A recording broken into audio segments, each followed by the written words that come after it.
Denzel Washington did not become one of the wealthiest real estate developers in the American South by accident. He became one by watching. By paying attention when others were already looking away. By reading people the way a master craftsman reads the grain of wood. Quietly, without announcing what he already knew. He was 61 years old that Thursday morning when his son called from the lobby downstairs. "I'm here, Dad. 5 years is a long time." Denzel set his coffee down on the corner of the conference table. Not his desk. He never used his desk when he needed to think, and looked out through the floor-to-ceiling glass at the Midtown Atlanta skyline. Below, 41 floors down, he could just make out the silver flash of a car pulling into the reserved section of the parking structure. Marcus. He had grown up in this building, in a way. Spent summers here while Diana was still alive. Back when Washington Development Group was just 3 offices and a shared break room on the 7th floor. Back when Denzel packed his own lunch and drove a 2003 Honda Civic, with a broken passenger side window that let in highway air at 60 miles an hour. Those days were gone. The Bentley Continental GT sat in its reserved spot on the first level of the structure, charcoal gray, polished to the point of embarrassment. He had parked it there himself that morning, alone, the way he always did. The valet had tried 3 times to take his keys. 3 times Denzel had smiled and kept them. He touched the face of the watch on his wrist without thinking. A Rolex Daytona. The crystal was cracked, a hairline fault running from the 9 to the 3, barely visible unless you looked close. Diana had given it 2 weeks before she passed. He was 54. She was 52. She had pressed it into his hand and said, "For every big decision. So you remember who taught you what matters." He had never repaired it. Marcus would be coming upstairs in a few minutes. And Denzel had been thinking about this conversation for 3 months. He had been thinking about 3 women.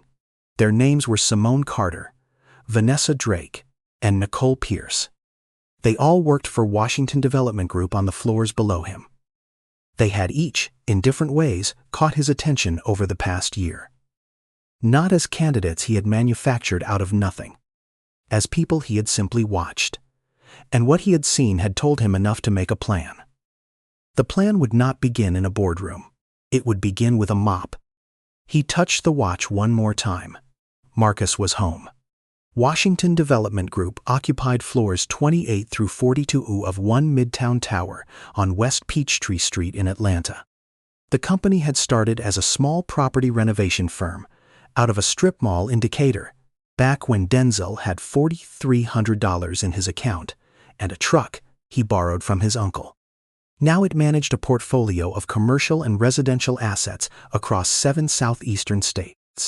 412 employees in the Atlanta headquarters alone. 3 acquisition offers from national developers turned down in the past decade. Denzel did not talk about the money. He dressed well but plainly. Tom Ford suits with no visible label, the Rolex with the cracked crystal. He tipped more than most people earned in a single shift. He bought coffee from the break room, the same as everyone else. The only signals, if you were paying attention, were the way the elevator required his key card for the executive floor, and the way the concierge on 41 said, "Good morning, Mr. Washington," before the doors had fully opened. Diana would have made fun of the key card. She had been a 3rd-grade teacher in DeKalb County when they met. She did not believe in systems that sorted people by who had the right card and who did not. He had kept the key card. He had kept the memory of her objection to it. Both things were true at once. That was often what it meant to have loved someone for 27 years. She had passed 7 years ago. Cancer, fast, and then slower than fast, and then over. He had sat in the hospital room holding her hand, and she had given him the watch and told him to remember. He had driven home alone at 2 in the morning in the Bentley, parked it in the driveway of the house in Buckhead, and sat there until the sun came up, because he did not know how to walk into a house that no longer had her in it. Marcus had been 23, a junior at Wharton. He had flown home and sat beside his father in the driveway for an hour before they went inside together. That was the moment Denzel had understood what kind of man his son was going to be. Now Marcus was 28 and back from 5 years of graduate school and an internship in London, and it was time. 3 women. Simone Carter was 26 and worked in financial analysis on floor 32. She had grown up in East Point, the daughter of a retired postal worker, and a woman named Evelyn, who had spent 20 years as a home health aide before her own health began to fail. Evelyn was now managing type 2 diabetes and a blood pressure condition that required 2 medications.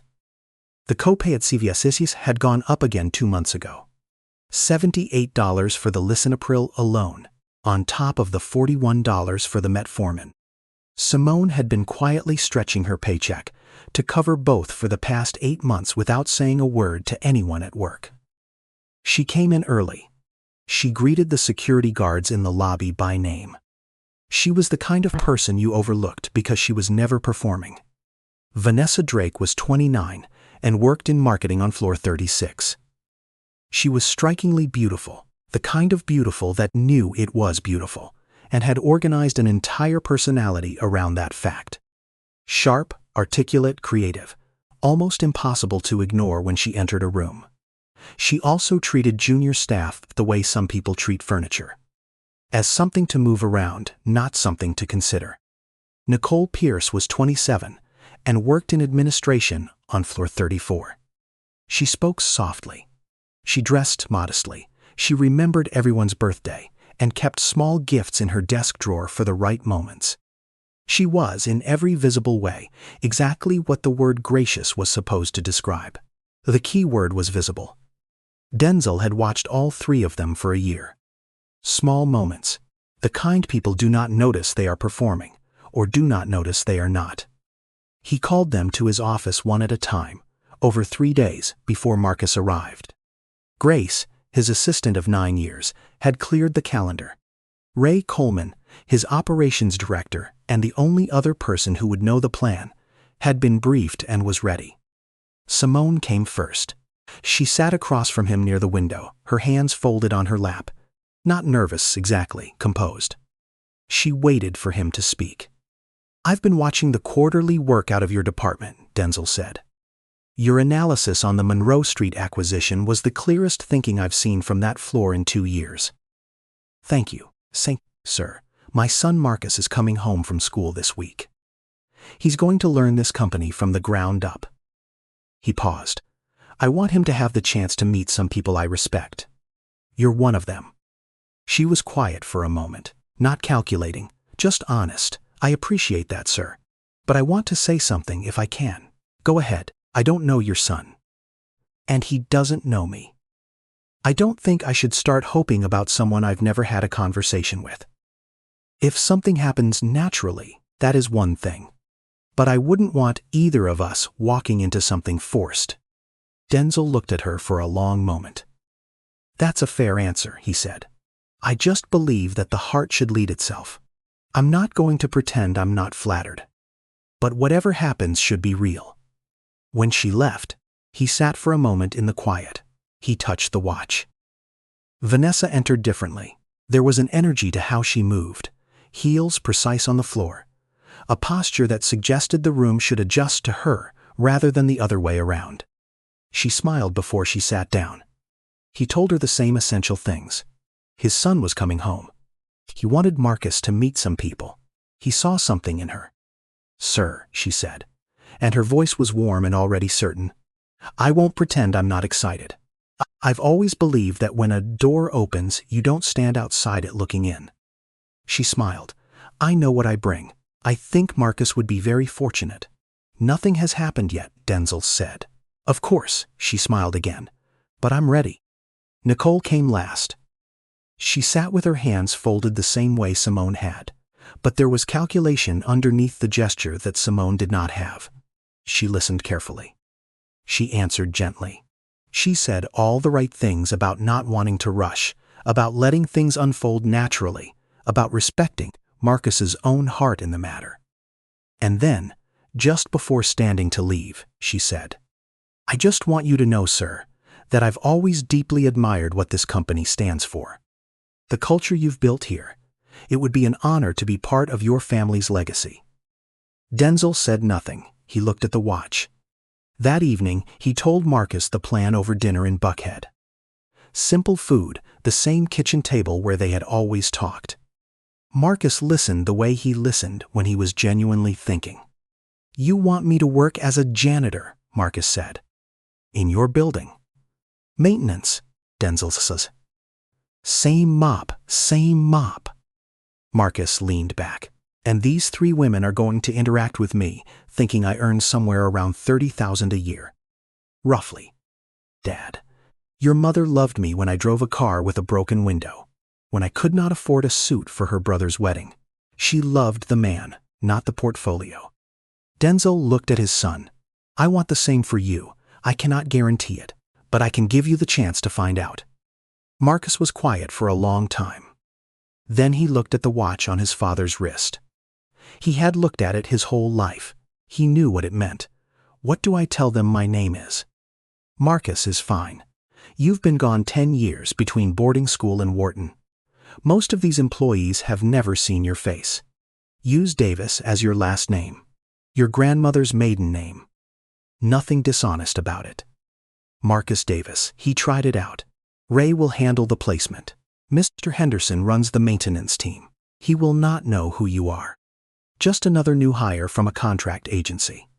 Marcus picked up his water glass, set it down. "All right," he said. "But one condition. Name it. If I find someone in that building who has nothing to do with your 3 candidates, I keep my options open." Denzel almost smiled. "Fair enough." The next morning Marcus arrived at the building at 6:45. He wore a gray maintenance uniform, 2 sizes too large, clean boots, and a baseball cap pulled low. He carried his work order in one hand and a genuine attempt at a neutral expression in the other. Ray Coleman met him at the service entrance on the east side. "You look like a CEO trying not to look like a CEO," Ray said quietly. "Give me a week," Marcus said. Mr. Henderson ran through the morning assignments without ceremony. He was a compact man in his mid-50s, with the energy of someone who respected his work and expected the same from everyone under him. "You clean floors, you clean glass, you empty bins. You wipe tables after conference rooms let out. You don't leave a room in worse condition than you found it. And if any staff member speaks to you in a way that crosses a line, you come to me. You don't handle it yourself." "Yes, sir. Start with 32. Floor. 32 was Simone Carter's floor. Marcus pushed the cart out of the service elevator at 7:05 and began working the east hallway by the windows. The floor was quiet. A few early arrivals, coffee cups steaming, voices low. No one looked at him. At 7:20, a woman came in through the main entrance carrying a canvas tote and a travel mug. She nearly walked into the wet section of floor he had just finished and stopped short. "Oh, I'm sorry. I wasn't watching. Did I step in it?" Marcus checked. "No, you're fine. I should have angled the marker better. I'll wait for it to dry." She stepped to the side unhurried. "You really don't have to. You just mopped it. The least I can do is not walk through it." She waited until the edge dried. "Thank you for doing this before the floor fills up. It's better when it dries in peace." She went to her desk and did not look back. Marcus finished the section and moved toward the break room. He was thinking. Her name, he would learn from Ray's briefing notes that evening, was Simone Carter. The first sign had been good. An hour later, on floor 36, the morning went differently. He was wiping the interior glass partition near the marketing department entrance when Vanessa Drake came down the hall in a fitted blazer, talking on her phone in a voice that did not lower itself for the presence of other people. She walked past him without a glance. Then she stopped, looked at the partition, and said while still half on her phone, "Can you get the top right corner? There's a smear." "Yes, ma'am." She did not say anything else. The phone call continued. She walked into her office. Marcus reached the corner and cleaned it. He had met people who treated him like furniture before. He was learning something new about furniture. Furniture noticed everything. What happened on the Thursday of the following week was different. He was finishing the break room on floor 36 when Vanessa came in with her friend Brittany from the same department. They sat at the small table near the window. Brittany poured coffee. They did not look at him. He was replacing the liner in the waste bin by the counter. Vanessa said, loud enough to carry, "Did anyone brief the new maintenance people on the standards in this department? Because the glass doors yesterday morning looked like someone wiped them with a dirty rag." Marcus did not turn around. "I'll make sure they're redone this morning," he said. Vanessa looked at him as if she had briefly forgotten he could speak. "The issue is consistency," she said. "Some of you come in, push things around, and call it done. I need results, not effort." "Understood. Is there anything specific you'd like handled differently in here?" She blinked. She had not expected a response without defensiveness. "The counters need wiping all the way to the wall, not just the front edge. I'll take care of it." He went back and wiped the counters. All of them. He did the job as though it were the most important job in the building. He was learning. On floor 34 that same afternoon, Nicole Pierce found him replacing a ceiling panel in the east hallway. She stopped and looked up with an expression of mild concern. "Is everything all right up there?" "Yes, ma'am." "Just a burned-out panel. Thank you for taking care of it. These little things make such a difference." She smiled. The smile was warm and precisely calibrated. Two senior managers walked by from the opposite direction. Nicole turned toward them. "I was just telling him. The maintenance details really do matter. It's the little things that make a professional environment." The managers nodded and continued walking. When they rounded the corner, Nicole looked back up at Marcus. "Make sure the panel is flush," she said. "Last time someone did this, it was uneven and it looked sloppy." "Yes, ma'am." She walked away. He climbed down from the step stool and stood alone in the hallway. He thought about what his father had said. She loved the man, not the portfolio. He checked the panel. It was flush. The days accumulated. Marcus cleaned conference tables after late-night meetings. He wiped the long glass doors every morning. He emptied bins full of crumpled printouts, old coffee cups, and receipts from the Whole Foods 4 blocks down West Peachtree. He was invisible the way that essential things are invisible, noticed only in their absence. But Simone noticed him. She greeted him every morning by name, which meant she had asked his name early and remembered it, which was not as common as it should have been.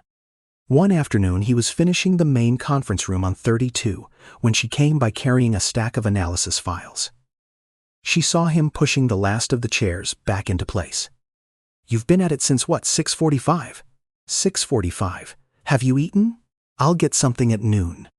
She set the files down, reached into her tote, and came back with a small paper bag. "It's from the place near 5 Points. I always get one extra because meetings run and I miss lunch." She held it out. "Pimento cheese on sourdough. It's very southern and you either love it or you think it's strange." "I grew up in Atlanta," Marcus said. "I love it." "Then you're qualified." She smiled and left him to it. He stood in the empty conference room holding the sandwich and felt something he had not been prepared to feel. Not gratitude exactly. Something older than gratitude. Something that did not have a clean name. He reported it to his father that evening, carefully. "She gave you lunch," Denzel said. "She packs an extra one every day, in case meetings run long." Denzel was quiet for a moment. "Your mother used to do that," he said. She kept an extra granola bar in her lesson plan bag for the kids who came in without breakfast. He did not say anything else. He looked at the watch. "Let it run," he said. The atmosphere on floor 36 had shifted in the weeks since Denzel had spoken to each woman privately.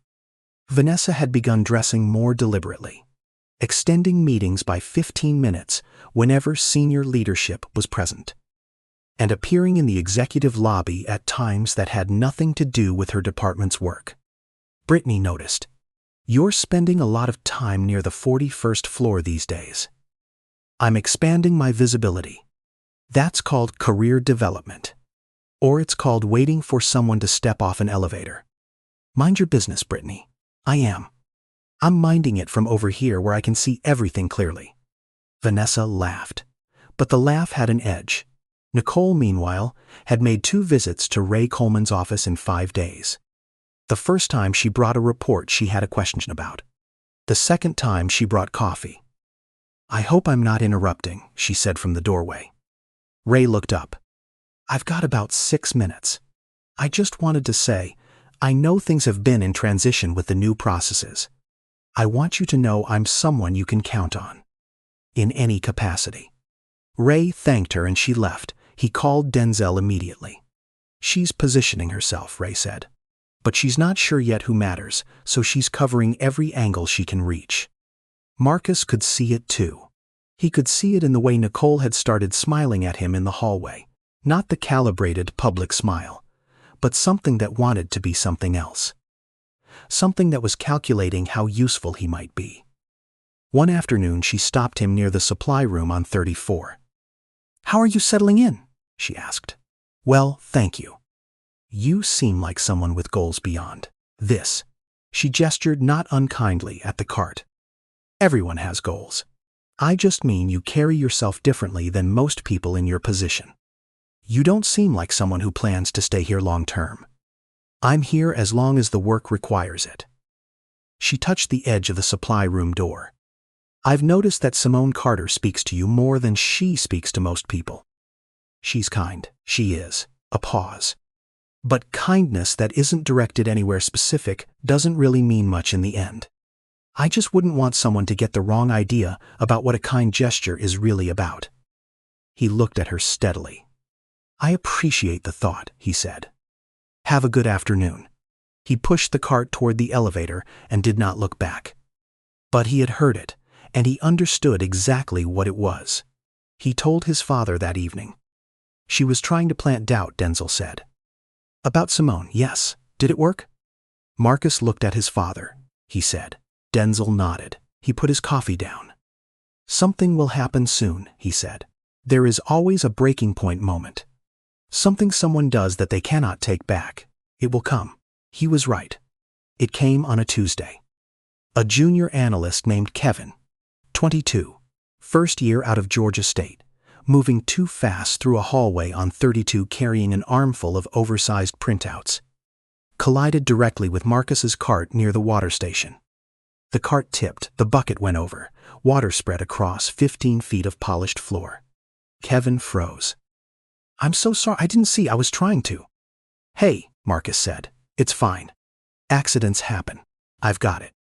Vanessa was passing through on her way to a cross-department meeting on 32. She stopped at the edge of the water and looked at the floor, then at Marcus. Seriously, in the main hallway, this is exactly what I'm talking about. You're supposed to prevent situations like this. I bumped into him, Kevin said. It was my fault, I wasn't talking to you. She looked at Marcus. Can you get this handled before the 2:30 meeting? Or do I need to speak to someone about your team's protocols? It'll be cleaned up before your meeting, Marcus said. Make sure it is. She stepped around the water and continued walking. Simone had been coming out of the accounts room at the end of the hallway. She came forward now. Kevin, are you okay? I feel terrible. You don't need to. Water dries. Are you hurt? No, I just feel bad. She looked at Marcus. What do you need? I've got it, really. She moved the cart to the wall anyway, carefully, out of the flow of foot traffic. Then she turned and looked at Vanessa's retreating back. Nobody needed to be spoken to like that, she said quietly. Not to the room. To no one and to both of them at once. Kevin helped Marcus wipe up the water. He did not have to. He stayed until the floor was dry and then went back to his desk without making anything of it. By the time Marcus had finished, he had made a decision. But he was not going to act on it yet. The test needed to run its course. His father's plan needed to reach its end. And the feelings he had for Simone Carter, because they were feelings now, real and specific and inconvenient, those would wait until there was room to be honest about them. That evening, after the building had emptied, Marcus was restacking the supply room shelves on 32 when Simone came by on her way out. She stopped in the doorway. Can I say something without it being weird? Probably, he said. You don't sound like someone who's been doing this for a long time. What do I sound like? She thought about it for a moment. Like someone who's watching. Like you're paying very close attention to everything around you, but you're not in a hurry about any of it. He did not say anything.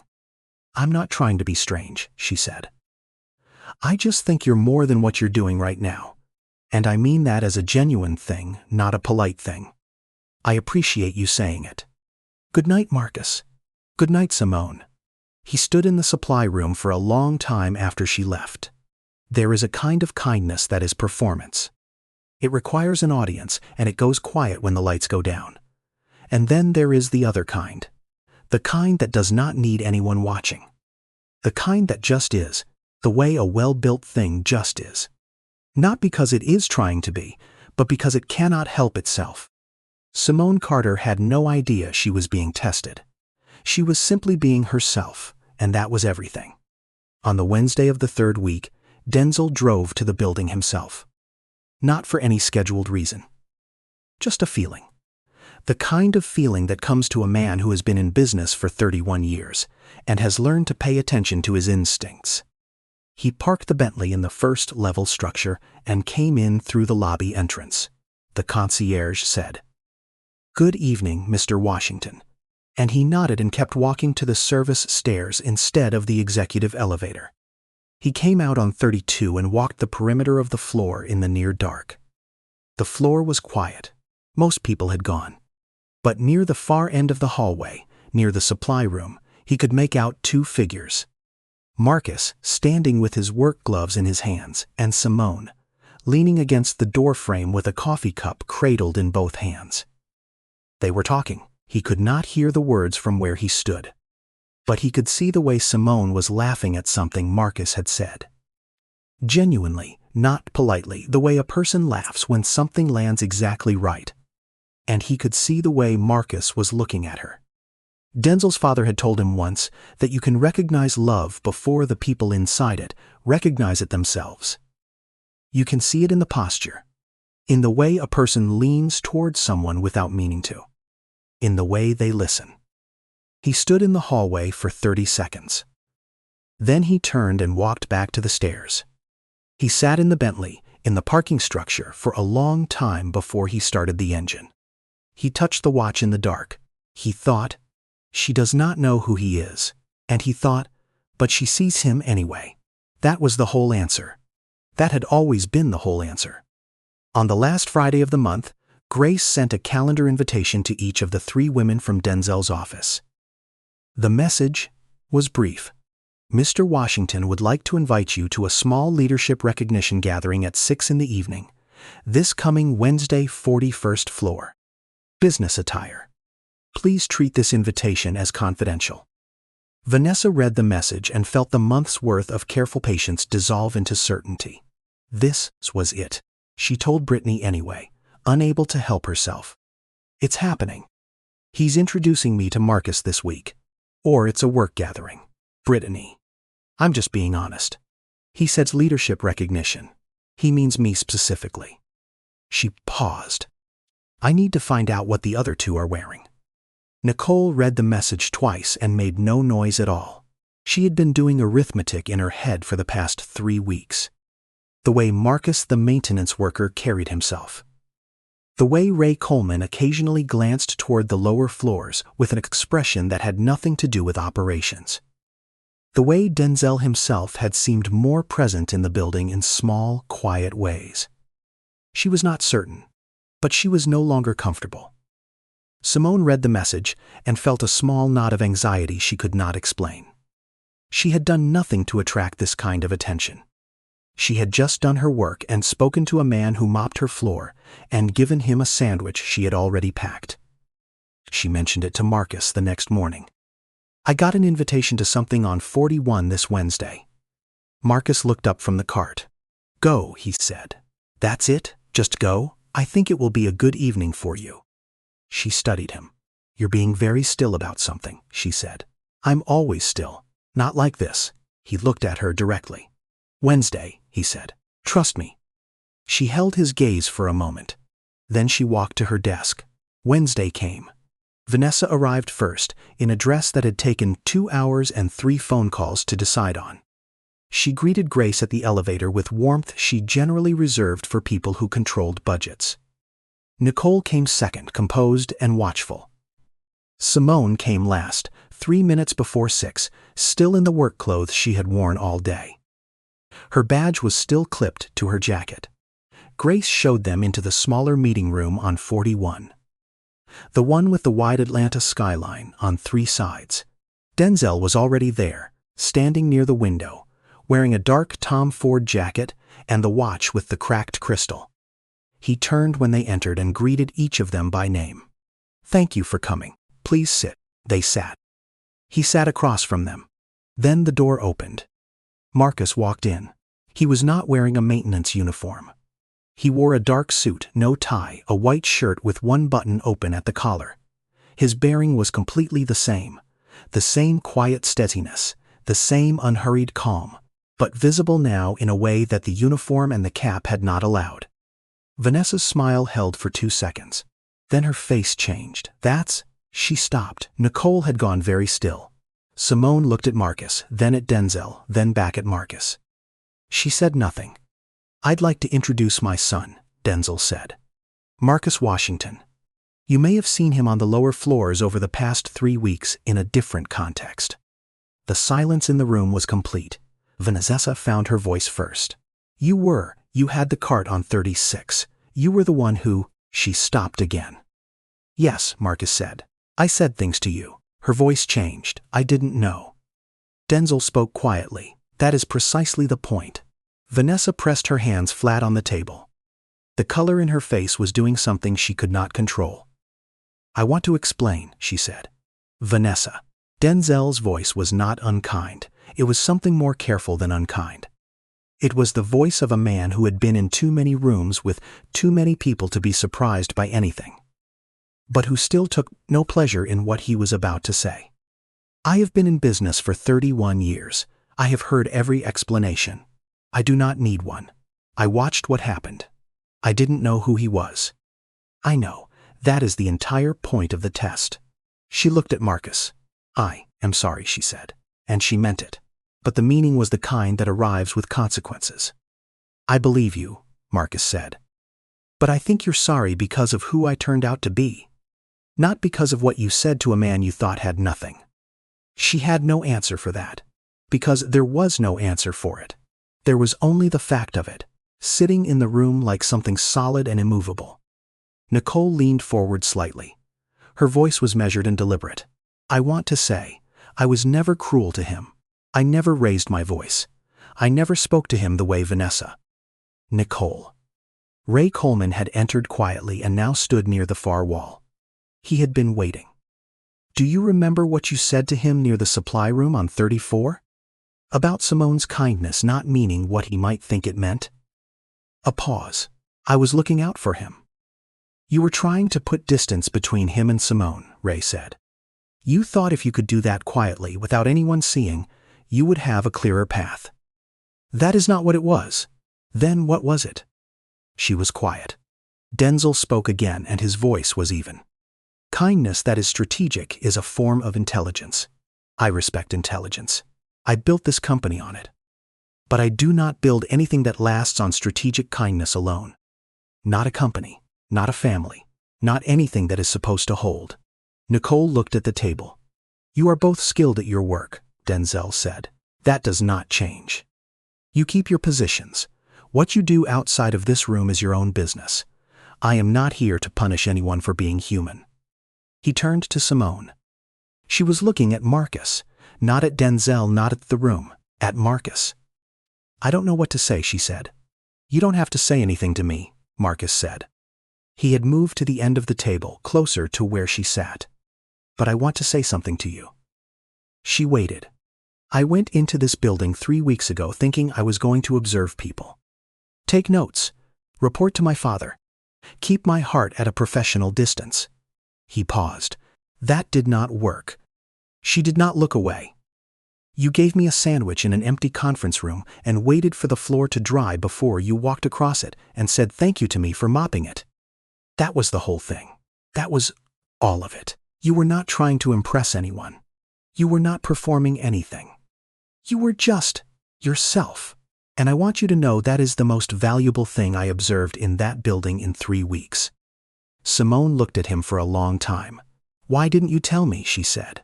Not as an accusation. As a question that had an answer she already knew. Because if I had told you, he said, I would never have known. She nodded slowly. Denzel stood and walked to the window. Atlanta was beginning to show its evening lights. The city out there had nothing to do with this room, and everything to do with what this room was about. My wife Diana grew up 20 minutes from here, he said. She was a third-grade teacher in DeKalb County when I met her. I had a truck with a broken window, and a business plan no bank would look at twice.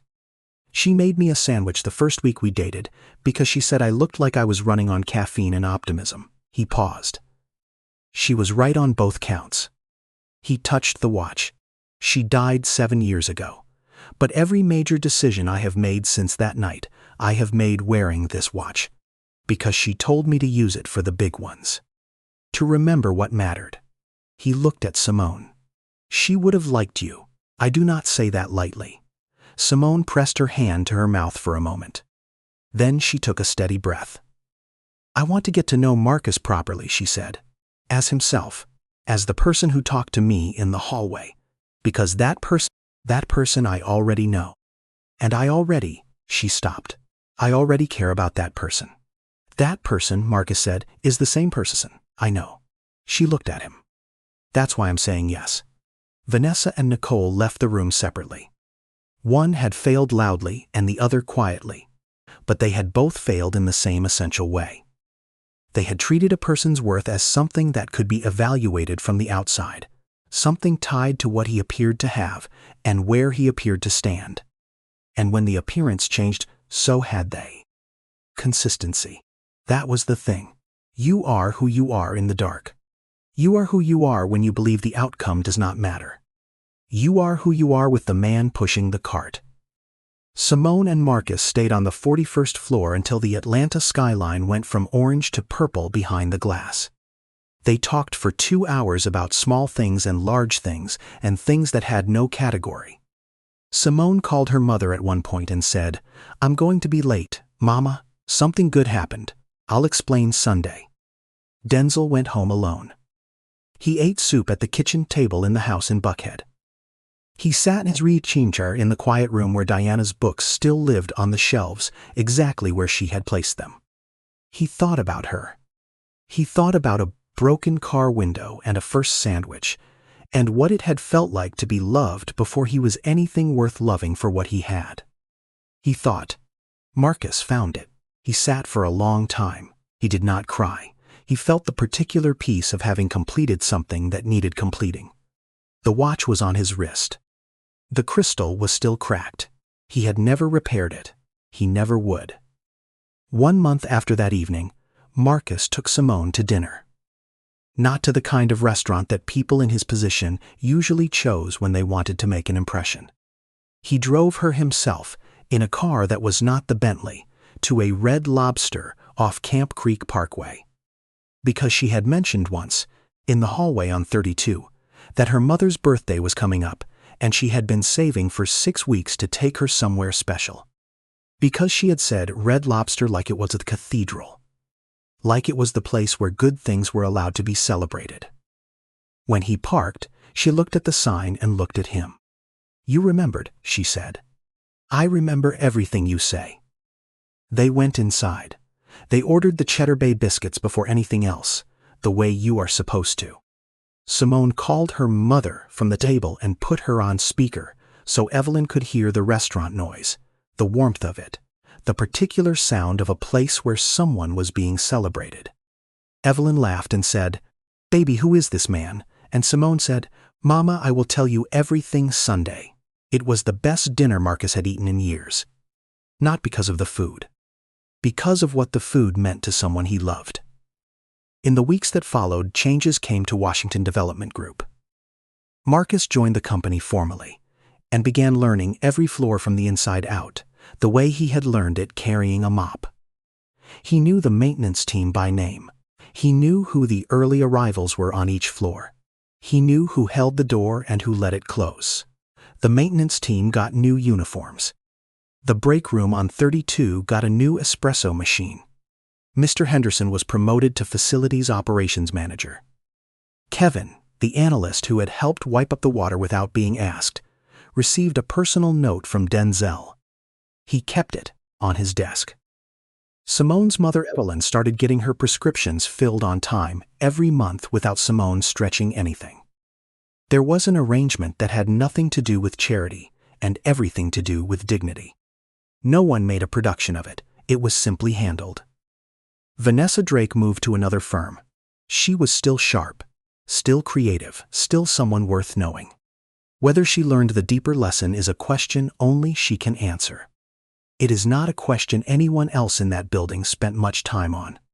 Nicole Pierce remained in administration. She still spoke softly. She still remembered birthdays. Whether the softness had become real or remained calculated, that too was a question only she knew the answer to. The company did not become a different company overnight, but something shifted in how things were done, in how people were spoken to. In whose name the concierge learned first. It turned out that when the people at the top decide that decency is not optional, that standard tends to move down through floors and departments in the same quiet, persistent way that water moves through stone. Slowly, without announcement. Completely. Denzel sat in his office on a Tuesday morning 4 months after the evening, when everything had resolved itself, and looked out at the Atlanta skyline. He touched the watch on his wrist. The hairline crack in the crystal caught the morning light the way it always did. He thought about Diana. He thought, she would have said I was meddling. He thought, she also would have said it was the right thing. That was the thing about Diana. She had always been able to hold two truths at once, without needing to choose between them. The elevator required a key card. The concierge knew his name. The Bentley sat in its spot downstairs. None of that was the point. The point was the cracked crystal on the Rolex Daytona. The unrepaired thing. The reminder of what had been real and what still was. A father wants his son to be loved the way he was loved. Not perfectly, not without difficulty, but genuinely, by someone who sees the person first and considers everything else later. By someone who packs an extra sandwich and waits for the floor to dry and says you are more than what you are doing right now and means it in the dark with no one watching. Marcus had found that, and Denzel Washington had kept his promise. Character is the one thing no one can repossess. He set the coffee down. He looked out at the morning. He was glad. If this story reminded you that character shows itself in the quiet moments, in a name remembered, in a cart moved without being asked, in a kindness given with no audience and no agenda, share it with someone who is carrying something heavy today. Every person you pass may be more than what they appear to be. And sometimes the most important thing another person can do is simply see them for what they are before they are asked to prove it. Like this video, subscribe to our channel, and turn on notifications because the next story might be the one someone needs to hear. We'll see you then. This is a work of fiction. The character named Denzel Washington in this story is entirely invented for the purposes of moral storytelling. All names, events, companies, and situations described are fictional. Any resemblance to real individuals, including anyone named Denzel Washington, is coincidental and is not intended to depict, represent, or refer to any actual person, living or dead. This story is a dramatization created to explore themes of character, dignity, and human kindness.